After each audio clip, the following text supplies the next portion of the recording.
പാപവഴിയിൽ ഞാൻ അനുതാപ കണ്ണീരാ കഴുകീണമേ കഴുകീണമേ തിരുരക്തശക്തിയാൽ കഴുകീണമേ. ഈശോ മിശിഹായിൽ ഏറ്റവും സ്നേഹം നിറഞ്ഞ വൈദികരെ, പ്രിയമുള്ള സിസ്റ്റേഴ്സ്, പ്രിയമുള്ള മാതാപിതാക്കന്മാരെ, സഹോദരി സഹോദരന്മാരെ, കുഞ്ഞുമക്കളെ, വലിയ നോമ്പിന്റെ 28ാമത്തെ ദിനത്തിലേക്ക് നാം പ്രവേശിച്ചിരിക്കുകയാണ്. ഇന്നേ ദിവസം നോമ്പ് കാലഘട്ടത്തിലെ 5ാമത്തെ ഞായറാഴ്ച. ഇന്ന് നമ്മുടെ വിചിന്തനത്തിനായിട്ട് നൽകിയിരിക്കുന്ന തിരുവചന ഭാഗം വിശുദ്ധ യോഹന്നാന്റെ സുവിശേഷം 8ാം അധ്യായം 1 മുതൽ 11 വരെയുള്ള വാക്യങ്ങളാണ്. ഈ തിരുവചനത്തിന്റെ ആരംഭത്തിൽ നമ്മൾ കണ്ടുമുട്ടുകയാണ് യേശു ഒലിവ് മലയിലേക്ക് പോയി. എന്തിനാണ് ഈശോനാഥൻ മലമ്പ്രദേശങ്ങളിലേക്ക് അല്ലെങ്കിൽ വിജന പ്രദേശത്തേക്ക്, മരുഭൂമിയിലേക്ക് പോകുന്നത്? അത് പോകുന്നത് അവൻ പിതാവുമായി സ്നേഹ സംഭാഷണത്തിന്, പ്രാർത്ഥനയിൽ ആയിരിക്കുവാനായിട്ട്, പിതാവുമായിട്ട് സാലോക്യപ്പെടുവാനായിട്ട്, പിതാവിന്റെ സ്നേഹം ആവുന്നത്ര അവന്റെ ജീവിതത്തിൽ അനുഭവിക്കുവാനും അവന്റെ സ്നേഹം പിതാവിന് കൊടുക്കുവാനുമായിട്ടാണ് ഈശോനാഥൻ വിജന പ്രദേശങ്ങളിലേക്ക്, മലമുകളിലേക്ക് അല്ലെങ്കിൽ മരുഭൂമിയിലേക്കൊക്കെ പോകുന്നത്. തീക്ഷ്ണമായ പ്രാർത്ഥനയാൽ നിറയപ്പെടാൻ. നോമ്പിന്റെ 1ാമത്തെ ചിന്ത ഇന്നേ ദിവസത്തത് നമ്മുടെ ജീവിതത്തിലും പ്രിയമുള്ളവരെ എല്ലാത്തിൽ നിന്നും മാറി ഒരല്പസമയം പ്രാർത്ഥനയിൽ ആയിരിക്കാനായിട്ട് ജീവിതത്തിൽ നമുക്ക് സാധ്യമാകണം. അതിരാവിലെ അവൻ വീണ്ടും ദേവാലയത്തിലേക്ക് വന്നു. ജനങ്ങളെല്ലാം അവന്റെ അടുത്തെത്തി. അവൻ ഇരുന്ന് അവരെ പഠിപ്പിച്ചു. ഈശോനാഥൻ പ്രഭാതത്തിൽ തന്നെ ദേവാലയത്തിലേക്ക് വരിക. എന്തിനു വേണ്ടിയിട്ട്? ദേവാലയം പ്രാർത്ഥനയുടെ ഇടമാണ്. ഈ ഞായറാഴ്ച ദിവസം ഈ പ്രഭാതത്തില് നമ്മളും ദേവാലയങ്ങളിലേക്ക് യാത്ര ചെയ്യുന്നവരാണ്. എത്രമാത്രം ഒരു ഒരുക്കത്തോടു കൂടെ, എത്രമാത്രം ആഗ്രഹത്തോടു കൂടെ, എത്രമാത്രം തീക്ഷ്ണതയോടുകൂടെ ദേവാലയത്തിലേക്ക് എത്തുവാൻ. എന്തിനു വേണ്ടിയിട്ട്?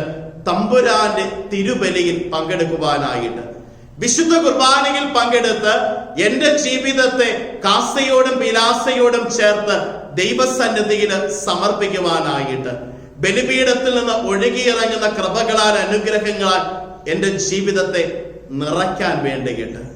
ഈശോനാഥൻ ഇപ്രകാരം ജനത്തെ പഠിപ്പിക്കുമ്പോൾ വ്യഭിചാരണത്തിൽ പിടിക്കപ്പെട്ട ഒരു സ്ത്രീയെ കൊണ്ടുവന്ന് അവന്റെ മുൻപിൽ നിർത്തിയിട്ട് അവനോട് പറഞ്ഞു, മോശയുടെ നിയമം അനുസരിച്ച് ഇവളെ കല്ലെറിഞ്ഞ് കൊല്ലണമെന്നാണ്. നീ എന്തു പറയുന്നു? ഈശോനാഥൻ നിശബ്ദനാവുകയും അവിടെ. നമ്മുടെ ജീവിതത്തിൽ നമ്മളൊന്ന് ചിന്തിക്കണം പ്രിയമുള്ളവരെ.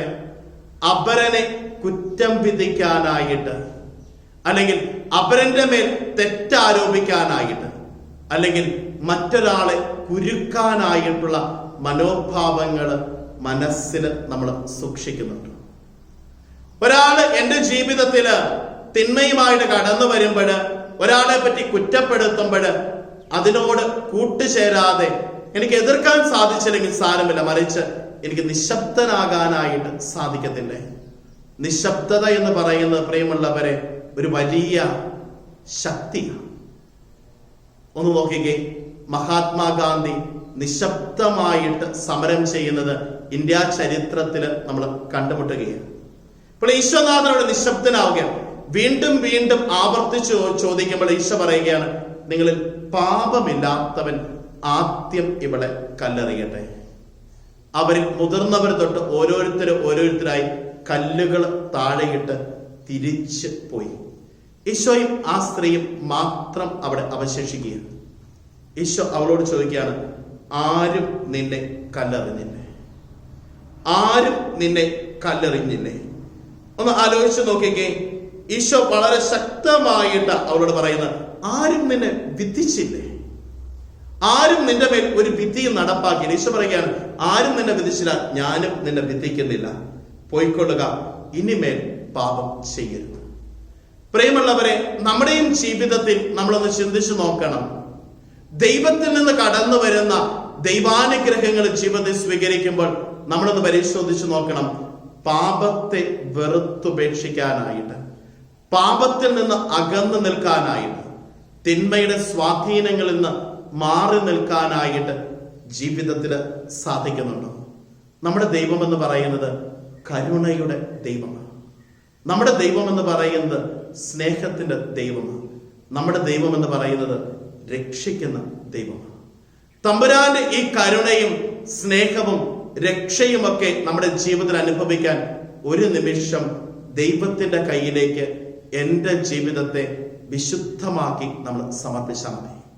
ജീവിതം വിശുദ്ധീകരിക്കാനായിട്ട് അവിടുന്ന് നമ്മോട് ഇന്നേ ദിവസം ആവശ്യപ്പെടുകയാണ്. വലിയ നോമ്പിന്റെ 5ാമത്തെ ഞായറാഴ്ച നമ്മൾ കടന്നു പോകുമ്പോൾ നമ്മുടെ ജീവിതങ്ങളെ പാപത്തിൽ നിന്ന് അകറ്റി നിർത്താനായിട്ട്, പാപത്തെയും പാപ സാഹചര്യങ്ങളെയും വെറുത്തുപേക്ഷിച്ച് ദൈവകൃപയോട് ജീവിതത്തെ ചേർത്ത് വെക്കുവാനായി നമുക്ക് സാധ്യമാകണം. ഇന്നത്തെ വചനം വിശുദ്ധ യോഹന്നാൻ എഴുതിയ സുവിശേഷം 8-ാം അധ്യായം 11-ാം വാക്യം. ആരും നിന്നെ വിധിച്ചില്ലേ? അവൾ പറഞ്ഞു, ഇല്ല കർത്താവേ. യേശു പറഞ്ഞു, ഞാനും നിന്നെ വിധിക്കുന്നില്ല. പോയിക്കൊള്ളുക, ഇനിമേൽ പാപം ചെയ്യരുത്. നമ്മുടെ കർത്താവ് ഈശോ മിശിഹായുടെ കൃപയും പിതാവായ ദൈവത്തിന്റെ സ്നേഹവും പരിശുദ്ധാത്മാവിന്റെ സഹവാസവും നാം എല്ലാവരോടും കൂടെ ഉണ്ടായിരിക്കട്ടെ, ഇപ്പോഴും എപ്പോഴും എന്നേക്കും. ആമേൻ. ഈശോ മിശിഹായിൽ ഏറ്റവും സ്നേഹം നിറഞ്ഞവരെ, വലിയ നോമ്പിന്റെ ഈ 28-ാം ദിനം എല്ലാവരുടെയും ജീവിതത്തിലേക്ക് അനുഗ്രഹമാകട്ടെ എന്ന് പ്രാർത്ഥിക്കുകയും ആശംസിക്കുകയും ചെയ്യുന്നു. ദൈവം എല്ലാവരെയും അനുഗ്രഹിക്കട്ടെ. ആമേൻ.